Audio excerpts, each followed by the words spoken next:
মুহররম মাস, নতুন একটি হিজরি বর্ষে আমরা জুমা আদায় করব আগামী জুমাতে। এই যে একটা বছর চলে গেল আমাদের জীবন থেকে,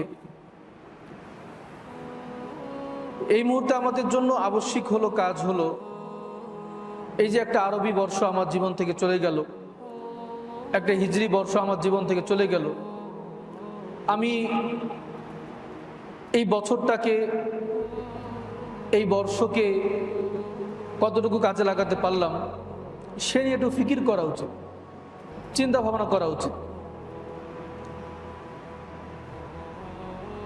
আমি এই বছরটা কিভাবে কাজে লাগালাম, কতটুকু ইবাদত করতে পারলাম। এই বছরে অনেকগুলো মাস ছিল, এক একটা মাসের এক একটা গুরুত্ব ছিল।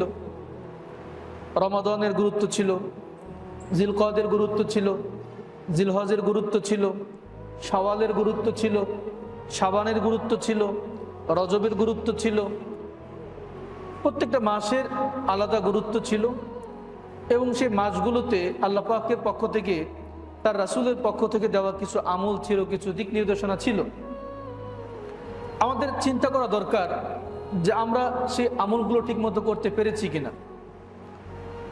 আল্লাহ পাক রব্বুল আলামিন তো সূরা আনকাবুতের ২য় নং আয়াতে বলেন, আফা হাসিবান নাসু আন ইউতরাকু আন ইয়াকুলু আমান্না ওয়া হুম লা ইফতানুন।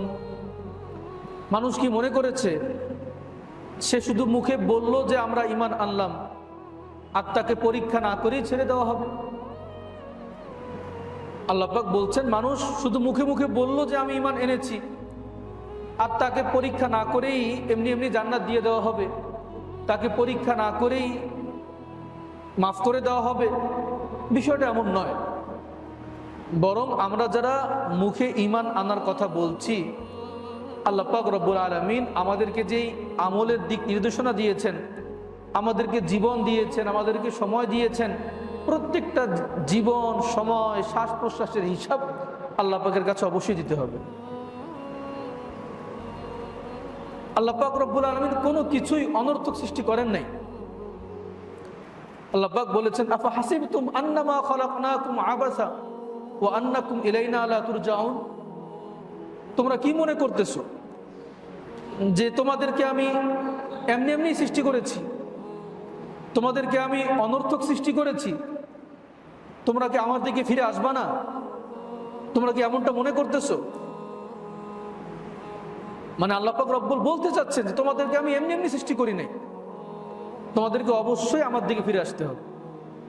তোমাদেরকে কেন সৃষ্টি করেছি? আল্লাহ পাক রব্বুল আলামিন পবিত্র কোরআনে বিভিন্ন জায়গায় এর জবাব দিয়েছেন।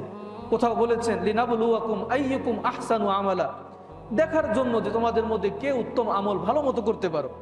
কোথাও বলেছেন ওমা খালাকতুল জিন্না ওয়াল ইনসা ইল্লা লিয়াবুদুন, মানুষ এবং জিন জাতিকে আমি সৃষ্টি করেছি কেবলমাত্র আমার ইবাদত করার জন্য। বিভিন্ন জায়গায় আল্লাহ পাক রব্বুল আলামিন মানুষকে সৃষ্টির উদ্দেশ্য বলে দিয়েছেন। তাহলে যে আমাদের জীবন থেকে একটা বছর চলে গেল, আমাদের চিন্তা করা দরকার যে একটা বছর আমি কিভাবে কাজে লাগালাম। আমার ওপর এই হিজরি বর্ষে চন্দ্র মাস কেন্দ্রিক আল্লাহ পাকের পক্ষ থেকে যে বিধানগুলো ছিল, রমজান ছিল, হজ ছিল, যাকাত ছিল, সদকা ছিল, দান ছিল, বিভিন্ন আমল আল্লাহ পাকের পক্ষ থেকে ছিল, সে আমলগুলো আমি পালন করতে পেরেছি কিনা। যদি পালন করতে পারি তো আলহামদুলিল্লাহ, যদি না পারি এই বছরেই শিক্ষা নেওয়া যে আগামী বছর নিয়ত করা যে আগামী বছর আমার এই বছরের যে ঘাটতিগুলো সেগুলো পালন করার চেষ্টা করব। আমরা জানি অনেক কিছু, কিন্তু আমাদের জানাগুলো জানার মতো জানা নয়। আমরা বুঝি অনেক কিছু, আমাদের বোঝাগুলো বোঝার মতো বোঝা নয়। আমরা শুনি অনেক কিছু, কিন্তু আমাদের শোনাগুলো শোনার মতো শোনা নয়। আল্লাহ পাক রব্বুল আলামিন সূরা আরাফের মধ্যে বলেন, ওয়ালাকাদ যারানা লিজাহান্নামা কাসীরাম মিনাল জিন্নি ওয়াল ইনস। আমি অনেক মানুষকে জাহান্নামের জন্য রেখে দিয়েছি। কারণ কি? লাহুম কুলুবুন লা ইয়াফকাহুনা বিহা ওয়া লাহুম আয়ুনুন লা ইউবসিরুনা বিহা ওয়া লাহুম আযানুন লা ইয়াসমাউনা বিহা। এই যে অধিক সংখ্যক জাহান্নামী, এরা কেন এরা জাহান্নামে যাবে?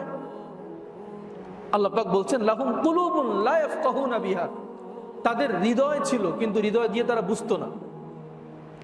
ওয়া লাহুম আয়ুনুন লা ইউবসিরুনা বিহা, তাদের চোখ ছিল কিন্তু চোখ দিয়ে তারা দেখতো না।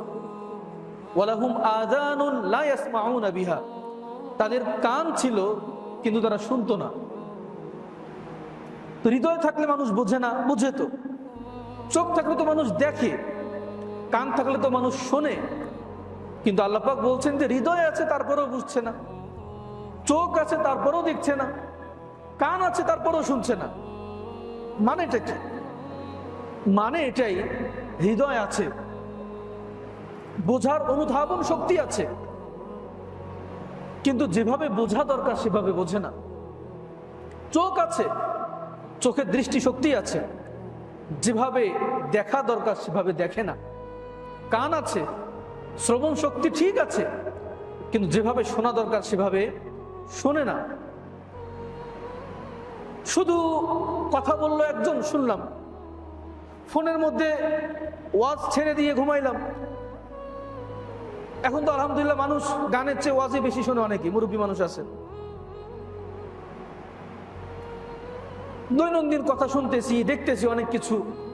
প্রতিনিয়ত আমাদের সামনে দিয়ে জানাজার লাশ চলে যাচ্ছে, প্রতিনিয়ত আমাদের কানের মধ্যে মাইকিং আসছে, একটি শোক সংবাদ, একটি শোক সংবাদ। বাড়ির পাশে একজন রাতের বেলা পড়ে মরে আছে, কেউ জানে না, এমন সংবাদ অহরহ আমরা শুনছি। কিন্তু আমাদের শোনাগুলো শোনার মতো হচ্ছে না, আমাদের দেখাগুলো দেখার মতো হচ্ছে না, আমাদের অনুধাবনগুলো প্রকৃত অনুধাবন করার মতো হচ্ছে না। আল্লাহ পাক আমাদের কথাই বলেছেন লাহুম কুলুবুন লা ইয়াফকাহুনা বিহা, তাদের হৃদয় আছে তারা বোঝে না। ওয়া লাহুম আয়ুনুন লা ইউবসিরুনা বিহা, তাদের চোখ আছে তারা দেখে না।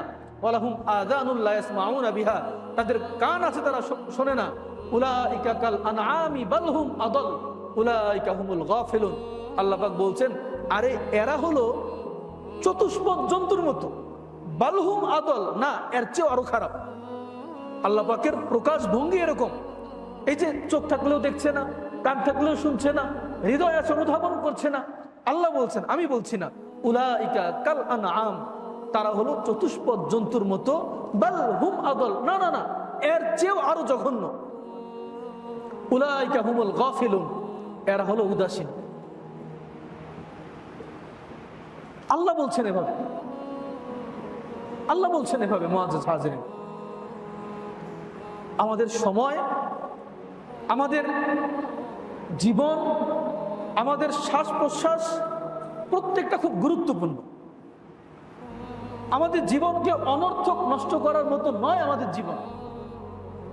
আমাদের শ্বাস প্রশ্বাস অনর্থক নষ্ট করার মতো নয়। একজন মুমিন তো অনর্থক কোনো কাজ করতে পারে না, একজন মুমিন তো অনর্থক কোনো কাজে সময় নষ্ট করতে পারে না।